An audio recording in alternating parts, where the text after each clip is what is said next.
ติดทางไหม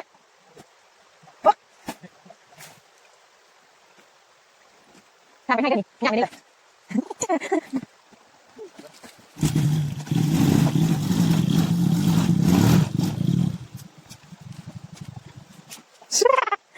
อะไรอยู่เลยก็ถึงมา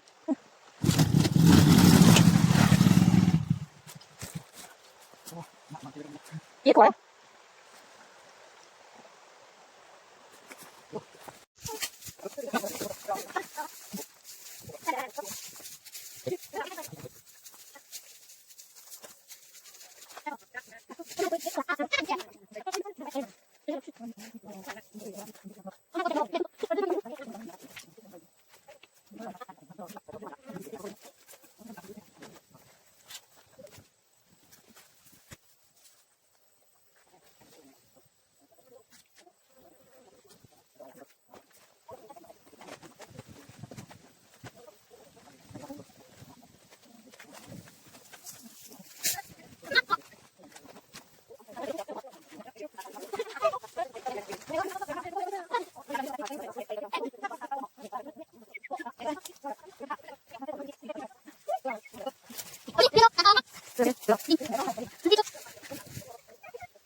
ก็คุณไหน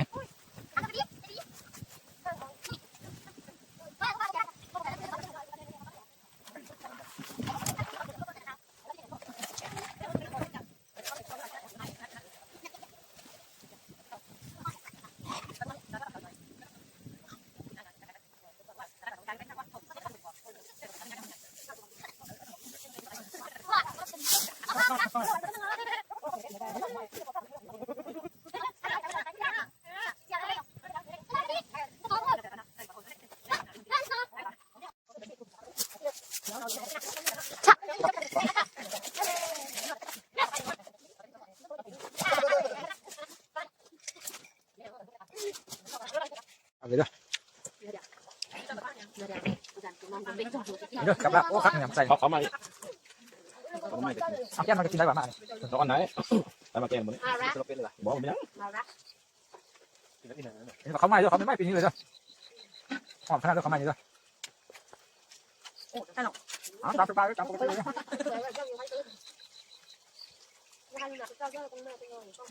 ผมมองไปมัวทำเป็นนักบ่งเป็นนักจีนก็เป็นน้องมือกันยาวเลยดังเก่งของเลยมั้ย นู้นวะต้องทำเหรอ ต้องทำอะไรอ่ะแต่แกงได้ยังเงาบ้าน ขึ้นเข้าไป2 คนมามาเจอเองก็ไปก็น่าจะได้นอนแต่ก็ มันกินน้อยกันเลยเนี่ยก็เลยดิ้นหัว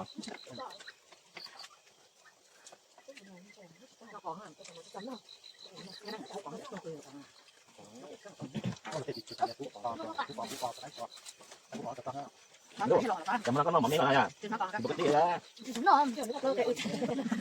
ก็เก็บไปตามเจ้า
บรรยากาศตอนเช้าเด้ออยู่ที่ไห่เนาะ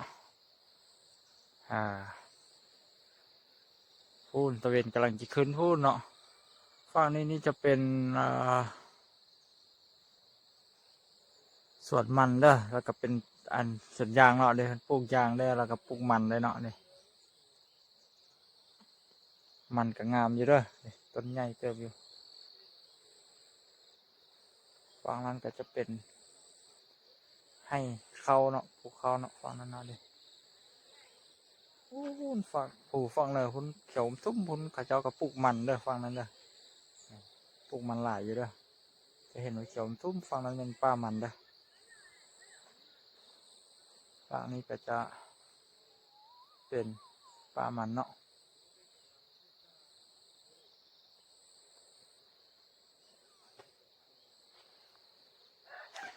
ถึงเช้ามาแล้วเราก็จะไปเด็ดมักเพชรได้ที่กองให้คนละ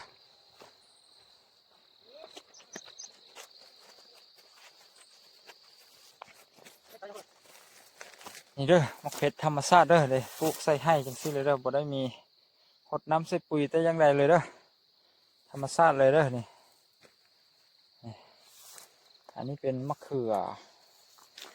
อย่างพวกเนาะนี่แดงๆอันนี้เนาะมะเขือขมเด้อสันขมฝั่งนี้ก็มีเนาะโอ้ต้นนี้แห้งแดงคักเนาะต้นรุ่มนี่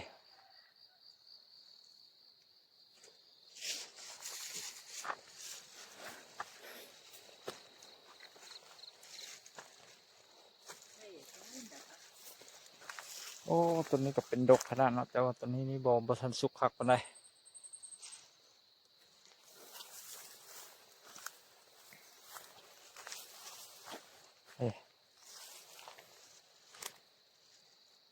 กำลังสุกเนาะแดงกินครึ่งเลยเนาะพูนไปพูนเด้อยาวไปพูนเลยเด้อกองหันก็มีเนาะ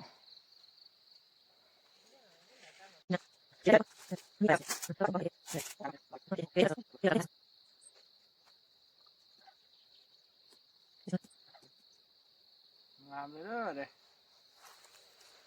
เป็นธรรมชาติเลยเด้อ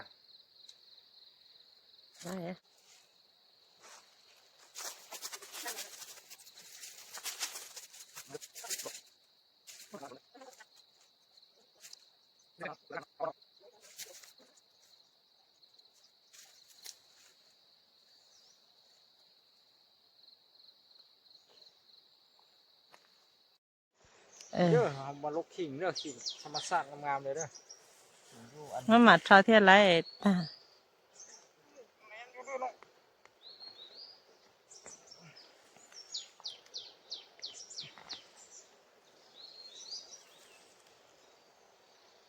แอล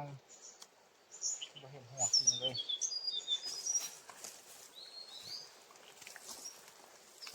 มันมาจัง โอ้หักหลายอยู่เห็นหัวเลยดูที่บอกจ้า ดูอ่ะในสุดไล่ติเอามาโซอีกอ่ะจริงก็งามไปมันลกขิงหัวใหญ่หลายหัวใหญ่แห้งว่าสิแต่ว่า มันเป็นขิงแนวน้อย แนวหอมแนวแซ่บ โอ้ขิงป้าเด้อนี่เด้อหัวซ้ำนี้เด้อ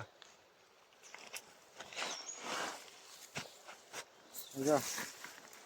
นี่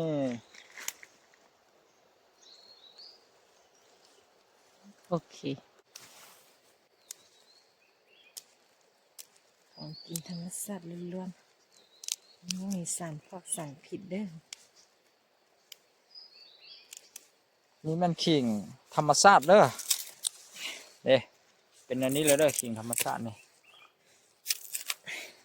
เราก็จะปลูกทิมไว้อยู่อันตีนให้จังสิเลยเนาะแบบบ่ได้หดน้ำใส่ปุ๋ยยังใดเลยเด้อมีแต่ปลูกทิมไว้แล้วก็ปะไว้แบบธรรมชาติเลยเด้อดิมีแต่เวลาได้ต้องการไซต้องการกินแล้วก็มาลกเอาเลยเนาะลกเอาจังสิเลยเด้อเด้นี่ลกเอาใจจังสิเนาะ มักเผ็ดนี่คือกันเด้อโอ้ยเผ็ดนี่กับปลูกแบบปลูกทิมไว้ซื่อๆเลยเนาะบ่ได้หดน้ำใส่ปุ๋ยยังใดเลยเนาะนี่มะเขือได้เนาะ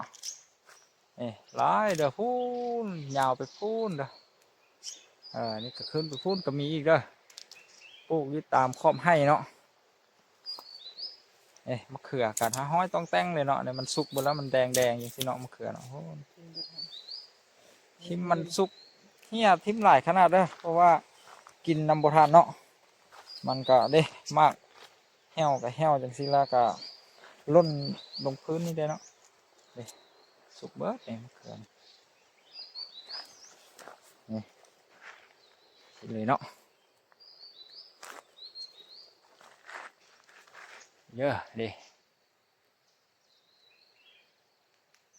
โอ้หน่วยนี้งามขนาดเลยเนาะแดงต้องเลยหน่วยนี้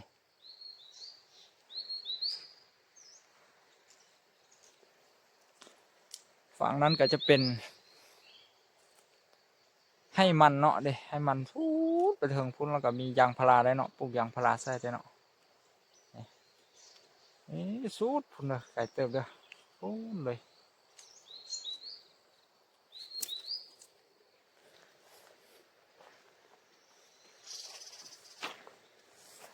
ตามเลยได้ก็เป็นเขยให้ดีเขาให้ นี่เรามาเจอกิ่งสุ่มนี้เนาะกิ่งงามเนาะ เยอะเจอไหม นี่ เอาสุ่มนี้ติ้ว ต้องไปพักไม้กันเลยสุ่มนี้งามอยู่เด้อ นี่ว่า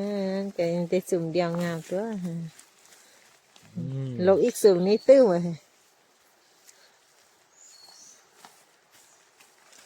ไปกินที่บ้านหลายมื้อหลายเดือน นี่เด้อ เคยเล่น นี่เด้อ โอเค นี่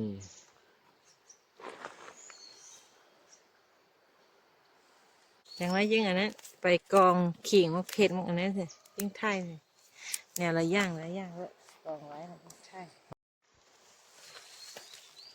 ตอนนี้ก็ได้ลกขิงเด้อเอาไปไว้กินเด้อขิง ขิงธรรมศาสตร์ ขิงธรรมชาติเด้อนี่โอ้หัวบุญใหญ่เนาะหัวน้อย แต่ว่าหอมดี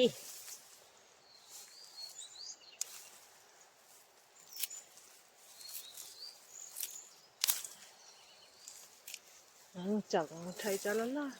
นี่ตัวจริงเนี่ย ๆ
เด้อเราไปเก็บบัดนึงมาแล้วก็ได้หลายเทื่อเลย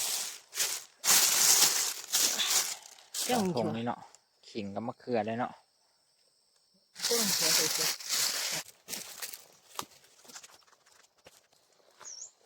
ตอนนี้เราก็ได้กลับไปแล้วเนาะ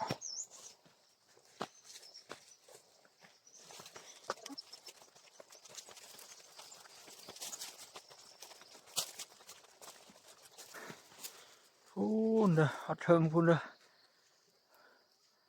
ต้นอะไรเด้โอ้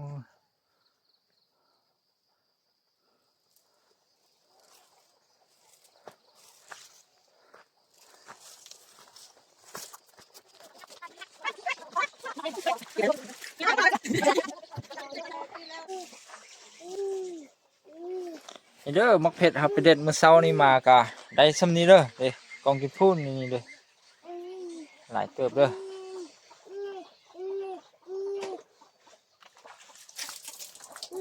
เอามาใจเนาะใจนึงงามๆแล้วก็เอาไว้เฮ็ดแนวเนาะไว้ปลูกปีหน้าเนาะแล้วก็เหลือนั้นก็เอาไปตากแดดไว้กินอันหลายมื้อเนาะนี่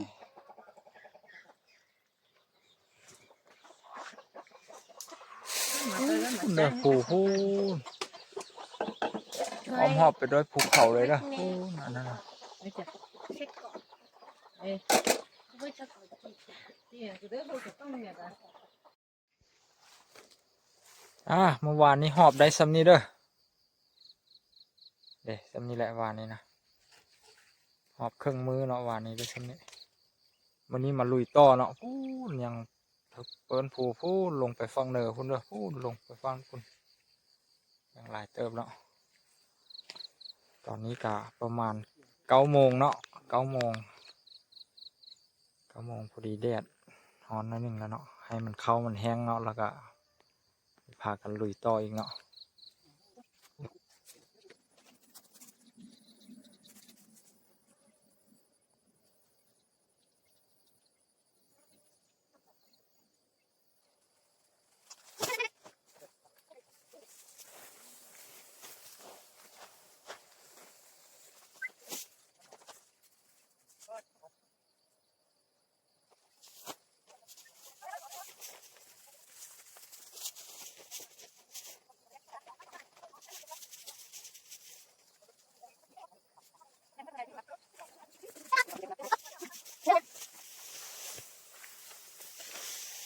ก็ได้ด่ากูผมอาจจะตัวฮะ เสียงเนี่ยเนี่ยก็เขาจะต้องขิงนะแล้วก็เอ้ยจะป้องกันเลยจะต้อง